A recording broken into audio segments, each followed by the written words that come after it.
All of us are death के last episode में हमने देखा कि स्कूल में कुछ बच्चों ने ग्रुप्स बना रखे थे। उनके अलावा बाकी पूरा स्कूल इन्फेक्टेड हो चुका था। दूसरी तरफ टीचर ने उनको लेकर भाग चुकी थी। अब एपिसोड 4 वहीं से कंटिन्यू होता है, तो चलें शुरू करते हैं।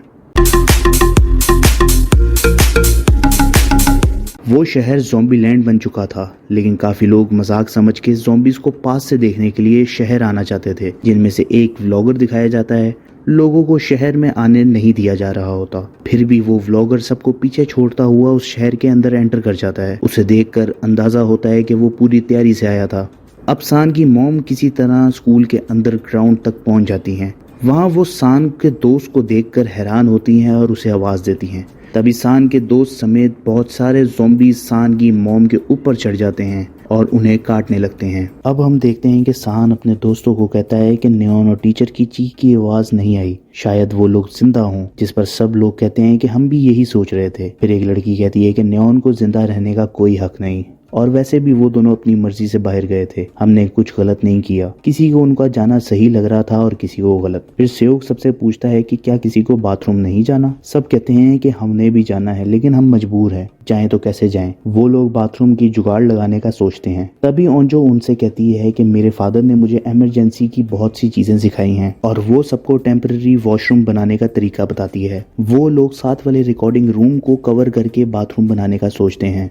दूसरी तरफ ओंजो के फादर पॉलिटिशियन को बताते हैं कि हेलीकॉप्टर कल सुबह 11 बजे छत पर पहुंचेगा, सबको यहीं रात गुजारनी होगी। फिर वो लोग टेम्पररी बाथरूम बनाने लगते हैं ताकि सुबह तक किसी को कोई मसला ना हो। फिर ओंजो के फादर पॉलिटिशियन को कहते हैं कि मुझे जाना होगा, मेरी बेटी स्कूल में है और उसे बचाने के लिए मुझे जाना ही होगा। तभी पॉलिटिशियन मना कर देती है। ओंजो के फादर जाने की जिद करते हैं। फिर पॉलिटिशियन समझाती है कि अपने फर्ज को मत भूलें। चंद अपने लोगों को बचाने से कहीं ज्यादा बेहतर है कि गैर ज्यादा लोगों को बचाया जाए।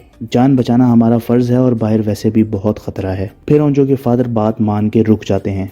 अब वही लड़का इंसू दिखाया जाता है जो अपनी जान बचाने के चक्कर में दूसरों को मार रहा होता है। वो भागने के लिए एक साइकिल पकड़ता है जिसकी चेन ढीली होती है। चेन ढीली होने की वजह से वो गिरते गिरते बचता है और साइकिल को छोड़ के क्लासेस की तरफ भागने लगता है। भागते हुए वो उस क्लास में घुस जाता है जिसमें प्रिंसिपल छुपे होते हैं और क्लास के सारे ज़ॉम्बीज़ को मार देता है। अब सीन बाथरूम में शिफ्ट होता है, जहां पार्क उनसे कहती है कि अब रात हो चुकी है और हमें बाहर निकलना चाहिए, जिसके जवाब में वो लड़का और एथलीट्स साफ साफ मना कर देते हैं। वो कहते हैं कि अंधेरे में अभी और भी ज़्यादा खतरा होगा, इसलिए सुबह ही चलेंगे।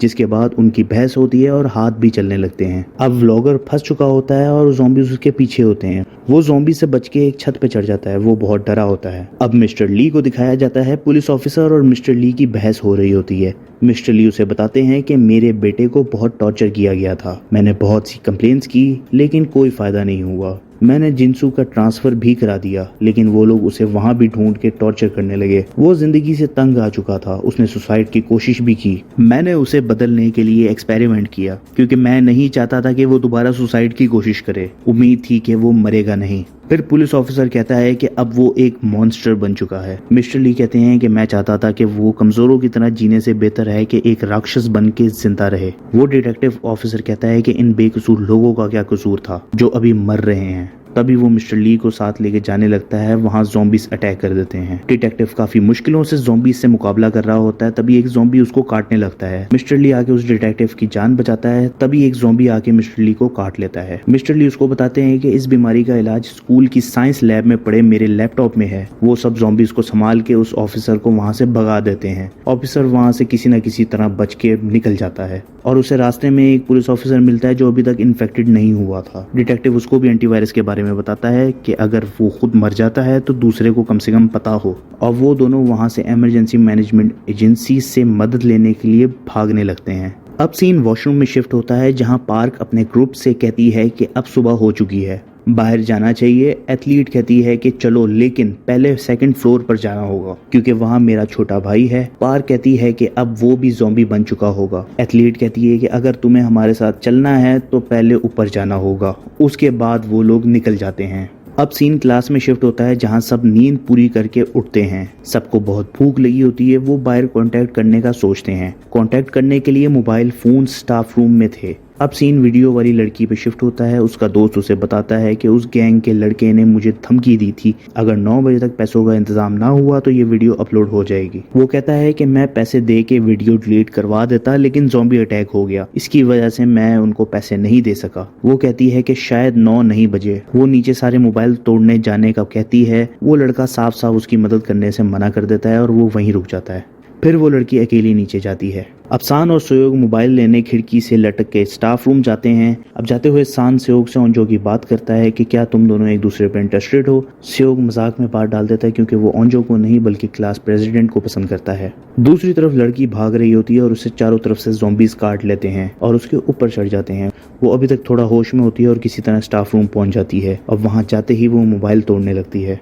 उसमें अभी तक वायरस का असर नहीं हुआ था। जॉनसन और सहयोग वहां पहुंचते हैं और एक नीचे गिरा हुआ फोन उठाते हैं, लेकिन वो लड़की उन्हें देख के हमला कर देती है ताकि जो फोन उनके हाथ में है उसको भी तोड़ दिया जाए। सहयोग उसको नीचे गिराता है और वो लोग भागने लगते हैं। तभी सान देखता है कि जो फोन उसके हाथ में है वो तो पहले से ही टूटा हुआ है। वो भाग के उन फोन्स के अंदर अपना फोन ढूंढता है और उसे उठा लेता है। ज़ॉम्बीज की तादाद काफी बढ़ चुकी थी। वो दोनों अलग अलग भागने लगते हैं। अब सीन प्रिंसिपल और उस गैंग के लड़के इंसू पर शिफ्ट होता है। प्रिंसिपल उसको कहता है कि मेरी गाड़ी यहाँ लेके आओ ताकि हम भाग सकें, और उसे चाबी देता है, लेकिन वो साफ साफ मना कर देता है। उनकी बहस शुरू हो जाती है। तभी हम देखते हैं कि वो वीडियो वाली लड़की अभी तक इन्फेक्टेड नहीं हुई थी। अब ओंजो के फादर अपने साथी पॉलिटिशियन के लोगों को साथ लेके छत की तरफ भाग रहे होते हैं। अब सान पर सीन शिफ्ट होता है। वो ज़ॉम्बी से बच के भाग रहा होता है और उस रूम में घुस जाता है जिसमें प्रिंसिपल और इंसू होते हैं। इंसू ने प्रिंसिपल को बांध दिया होता है और सान वीडियो कैमरा ऑन करके उसे कहता है कि प्रिंसिपल को छोड़ दो। वो प्रिंसिपल को गुस्से में मार देता है और सान की तरफ हमला करता है। उनकी फाइट होती है और सान वहां से भागने लगता है। लड़का उसके पीछे भाग रहा होता है और जोर से चाकू सान की कमर पे मार देता है। यहीं ये एपिसोड खत्म हो जाता है। इसके बाद क्या हुआ ये जानने के लिए हमारी अगली वीडियोस का इंतजार करें। वीडियो अगर पसंद आए तो लाइक करें और चैनल को सब्सक्राइब करें।